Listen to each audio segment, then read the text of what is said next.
지금 부산교도소에 수감된 재소자 중에 화성 연쇄 살인 사건의 피의자가 있다고 하죠.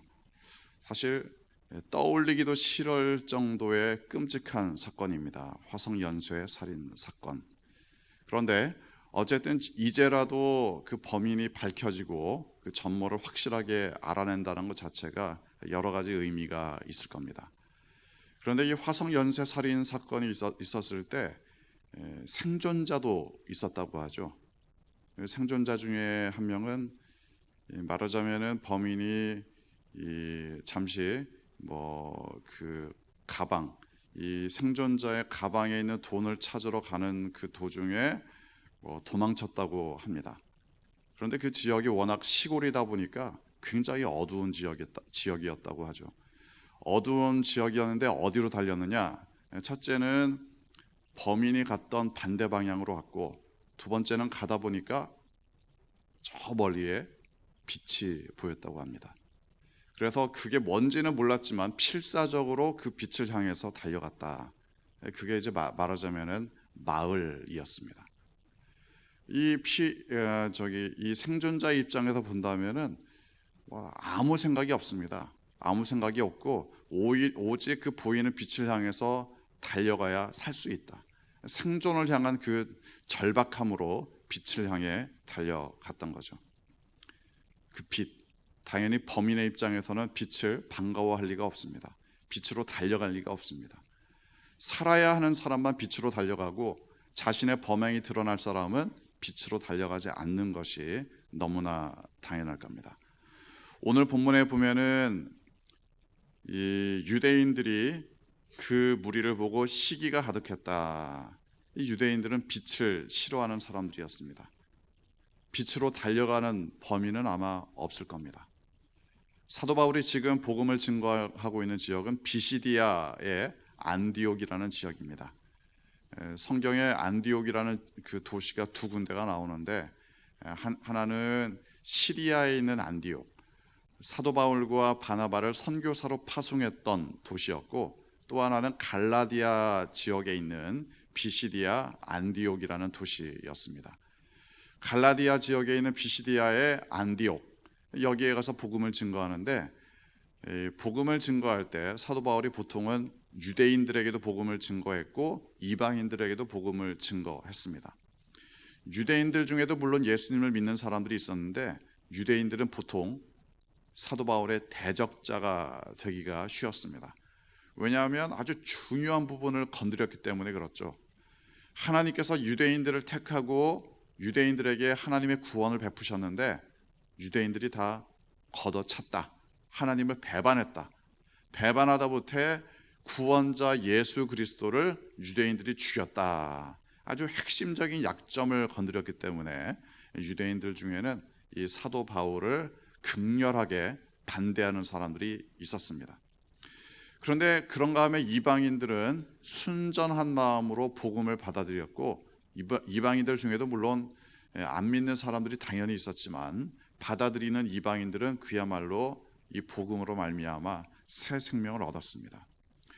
하지만 유대인들은 이 빛 가운데 나오는 것을 거부할 뿐만 아니라 빛을 전하는 사도 바울을 어떻게 해서든지 쫓아내려고, 아니면 죽이려고 안간 힘을 썼습니다.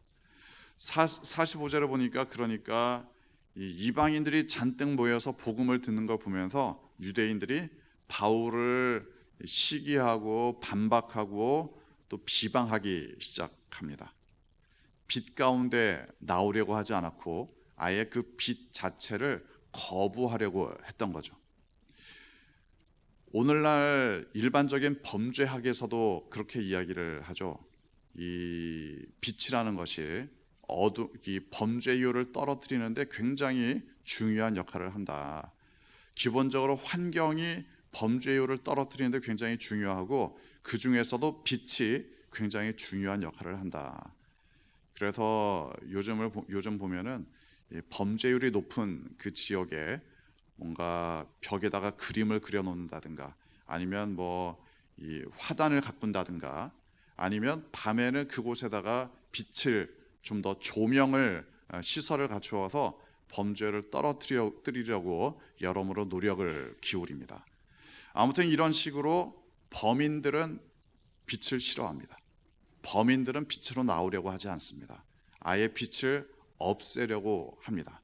그러나 살아야 하는 사람, 생존을 위해서 달려야 하는 사람 입장에서는 빛밖에는 달려갈 곳이 없습니다.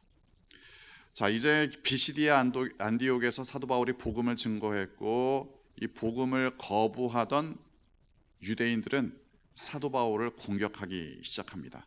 하지만 이방인들의 입장은 달랐습니다. 47절 보면 주님께서 우리에게 명령하셨다.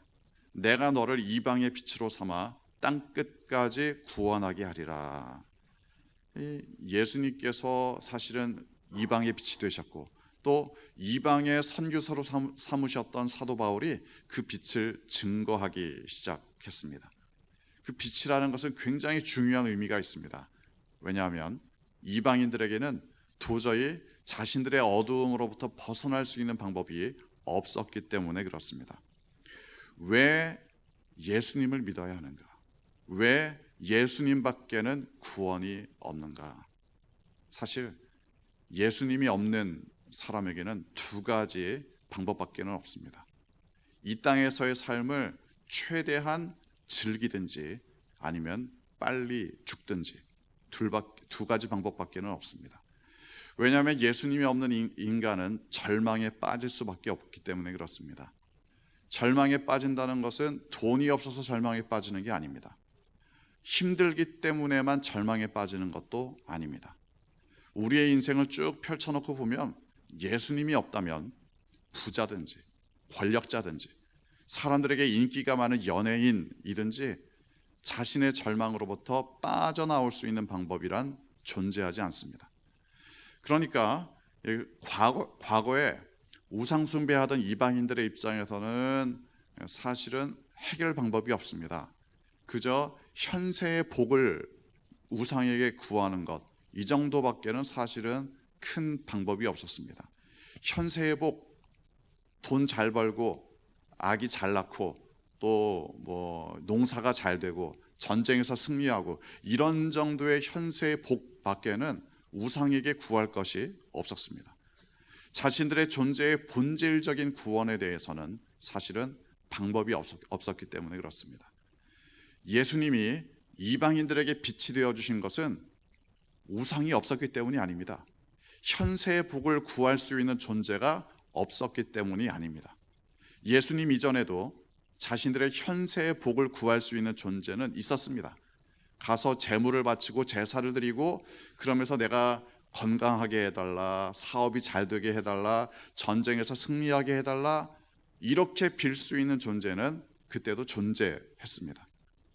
그랬던 이방인들에게 예수님이 빛이 되어주신 이유는 본질적인 구원을 이방인들에게 비추어 주셨기 때문입니다. 인간은 절망할 수밖에 없는 존재입니다. 지금의 삶에서 누가 조금 더 잘 사느냐, 조금 더 건강하게 사느냐 이런 정도를 가지고 도토리 키재기를 하고 있는 상황일 뿐입니다. 잘 먹고 잘 살아도 마음껏 육신의 쾌락을 누리고 정신적인 만족감을 누린다고 해도 인간의 절망을 벗어날 수는 없습니다. 그래서 예수님의 빛이 이 절망 가운데 있는 인간들에게 빛이 되어 주셨습니다.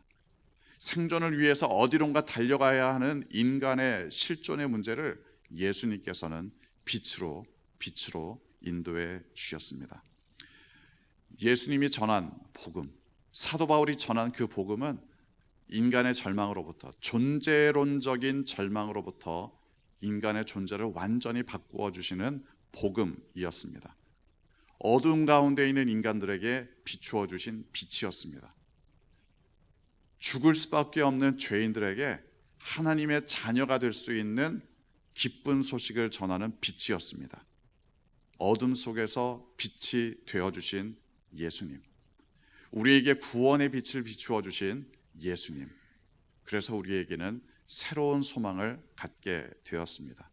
달려갈 수 있는 곳을 우리에게 알려주셨습니다. 우리의 삶 가운데 더 이상 이 땅에서의 삶에 얽매이지 않고 또 이 땅에서의 도토리 키재기의 삶에 우리의 목을 매지 않고 영원한 생명을 향해서, 또한 영원한 하나님의 다스림을 향해서 달려갈 수 있는 참된 빛을 우리에게 비추어 주셨습니다. 지금도 빛 가운데 거하고 그 빛으로 사람들의 삶을 비추어 주는 여러분의 삶 되시기를 주님의 이름으로 축원합니다.